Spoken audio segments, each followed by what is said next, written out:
I've just had a customer call me panicking because she has lost her Quilt Advance assistant on her Intelliquilter tablet.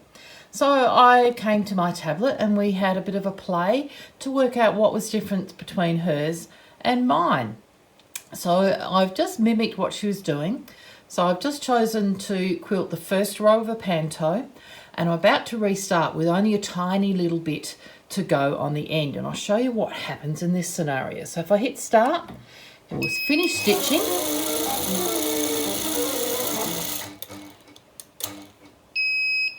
And press OK. And in this instance, it kept going back to the full screen, and there was nowhere to ask you to, do you want to realign, and whether you want to choose to use a Quilt Advance Assistant.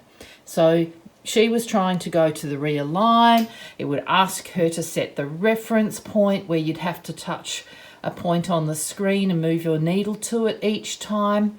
But she couldn't find where her Quilt Advance Assistant was. So to help her out, I'm going to go back and show you exactly what should happen. So on your Sew Quilt page, that is where you are asking it to select what you want to stitch. I'm just going to Sew Quilt, stop. I'm going to restart right close to the end again.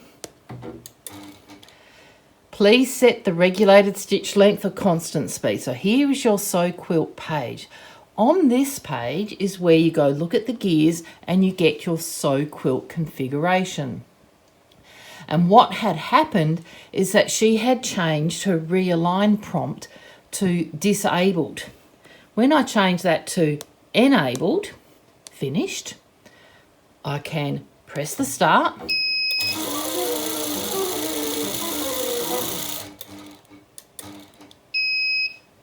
Okay. Do I want to realign the quilt? Now this question didn't come up before when we had it disabled.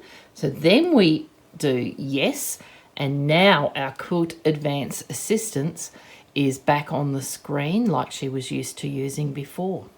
So it was a very simple error on where she had accidentally disabled the the realign prompt on her sew configuration screen, and you'll always find that behind the gear on your Sew Quilt screen just before you press start to start stitching.